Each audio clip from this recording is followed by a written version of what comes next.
Pinaghiwalay po nila yun, yung gifted and talented, tsaka yung AXE. Yung AXE kasi yung 4 to 5, 5 to 6, apa. you finish your elementary in 5 years. So, ang focus ko at the time was just to learn what I needed in class. Hindi ko pa kini-question na will this tool be effective, okay ba to for math, or a blind student must have the right tools for what you want to accomplish.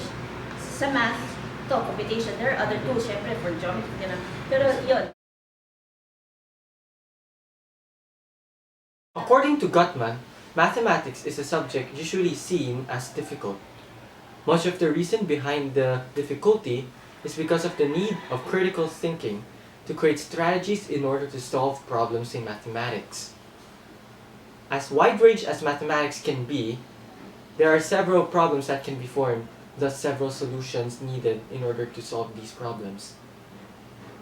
According to a study by Hegarty and Kochevnikov, there are 3 types of learners. The first being visualizers, meaning those people who rely on visual spatial visualization or imagination. The second type is the verbalizers, or the type of people who rely on oral communication. The third type, the mixers, are those who have the combination of both visualizers and verbalizers. Therefore, the ideal situation would be that all students are capable of being on the same pace in mathematics and are all equally capable of developing strategies in order to solve mathematical problems. Unfortunately, the real situation would be not all students are able to cope with mathematics, especially the visually impaired.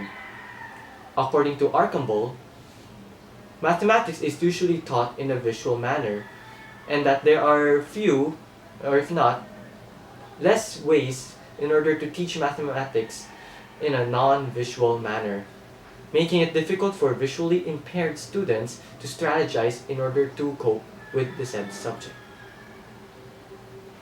There is a clear line that stops visually impaired students from learning intermediate and advanced mathematics.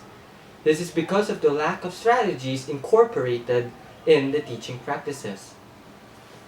It is supported by a journal written by Sella et al. Saying that basic numerical skills and advanced mathematical achievements are taught in a visual spatial manner.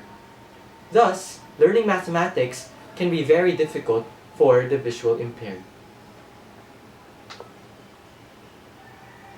For the problem of this research will try to answer the question, what are the strategies that Rosel Ambubuyog used in order to excel in mathematics despite being a visually impaired person?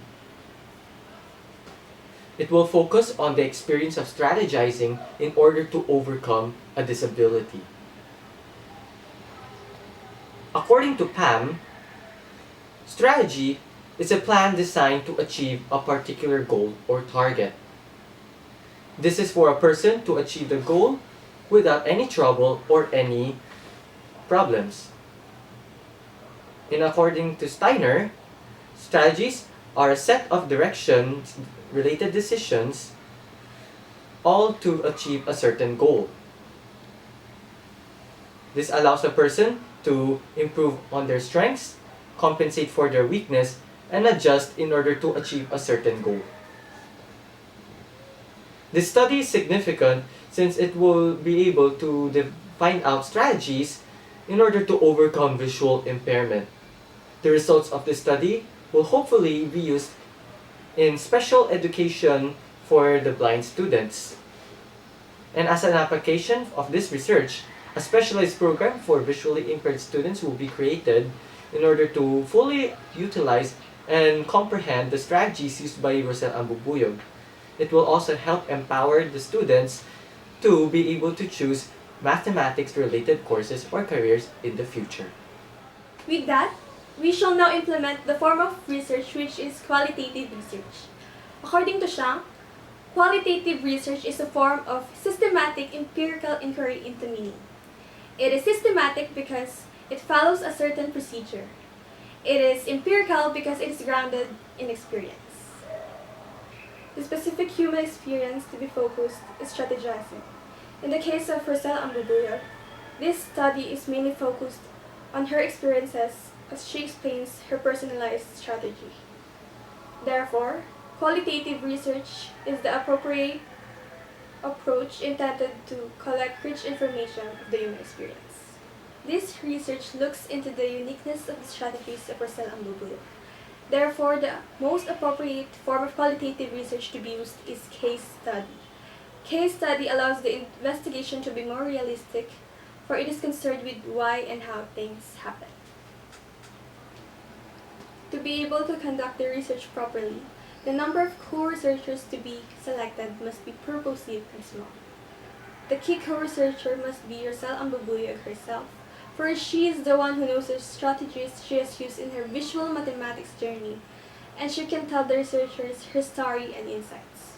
Other co-researchers selected to participate in this research have direct encounters with Rosel Ambubuyo and her unique strategies. A profile check was made to narrow down the individuals.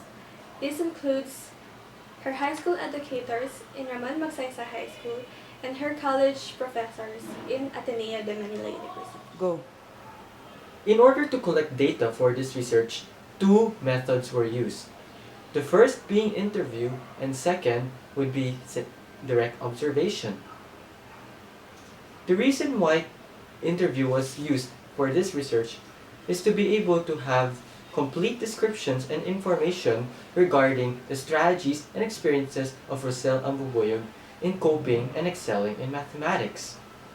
The reason why direct observation was used was to be able to see how Rosel Ambubuyo herself utilized her tools and her strategies in dealing with mathematical problems. In regards to the ethical considerations, consent of the co-researchers was first, and the security of both researchers and co-researchers were prioritized. Before the conducting of interviews, co-researchers were asked whether they will be recorded via video and audio. And in gathering information during interviews in schools, the proper protocol as directed by the Division of City Schools Manila was followed. This is in regards to the release of information of former students from public schools in Manila. For the purpose of this study, the Elliott-Timolak descriptive and interpretive analysis was used. This was used because it places emphasis on giving meaning units to the different aspects of strategizing and also making an overall structure for all these aspects.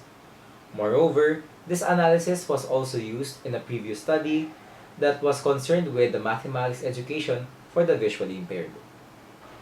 After winnowing the data, coding them into meaning units, and structuring them into clusters, we have now arrived with the holistic learning strategy of Rosel Ambubuyo, which consists of three layers, namely the evaluative, the cognitive, and the assistive layers. These three are interrelated with one another, but the main core is the evaluative, which is further developed into the cognitive and is concretized by the assistive layer, where she entails a certain belief that she is either as good as everyone or even better. This was mentioned by co-researcher number 1. Remarkably, Rosel's determination allowed her to surpass her limits as a visually impaired, where she proudly stated that, "I may have lost my eyesight, but not my guts." And as said by co-researcher 4, in the long run, these values and principles that she held on to throughout her life has led her to even surpass the skilled, sighted math majors in college and allowed her to become the class valedictorian. It is very evident that everything boils down to the evaluative dimension. Way before she was considered a success in her own field, her family somehow constantly tasked themselves to helping her to instill different values and personalities that would later guide her in the latter parts of her life. Primarily, she was faced with the challenge of accepting the condition that she already has. It was through this stage of acceptance that she started to develop her cognitive and sensory aspects that would later lay the foundations of her personal strategy. As smart and wise as she can be, she's still faced with numerous chances of committing errors contributed by her condition. But even though that she's not able to meet the expectations of the other aspects on her developmental strategies, she never gives in to these insecurities as a visually impaired. But rather, she motivates herself to explore different ways in order to compensate for her loss of vision. Her unique way of motivating herself enabled to develop and enhance her academic behavior and be on the same level of learning as other sighted students. Another aspect of her motivation is a certain sense of fulfillment of being able to answer a certain problem. This sense of fulfillment now drives her to even answer and explore more of mathematics and its different problems in order to find that certain sense of fulfillment. All in all, the valuative is the most significant and critical layer of the strategy because everything is grounded in the valuative layer, including the cognitive and assistive dimensions. The next layer is the cognitive layer, which is another significant component of the strategizing. This is referring to the appropriate knowledge and information that one must develop in order to be effective in making a strategy. Since the cognitive dimension is an internal factor of the strategy development, it is grounded in the valuative layer. What the researchers found very noticeable with Rosella Mbubuyog is her capacity to memorize loads of information. This is because she relies not on what is evident or trivial, but on the different relationships and schematic representations in the information given. Also very clear that she was very thorough with the information and seeks to explore the different parts of the problem that she is tasked to. This was because she understands that what could be trivial for those who have vision might not be for her as a visually impaired. This rigorous search for information then allows her to synthesize and work with this different information in order to come up with a certain answer. The researchers also found out that Rosella Mbubuyog did indeed have a visual skill. Roselle stated that it was because she had memories of having vision and thus aided her into better having to visualize a certain problem.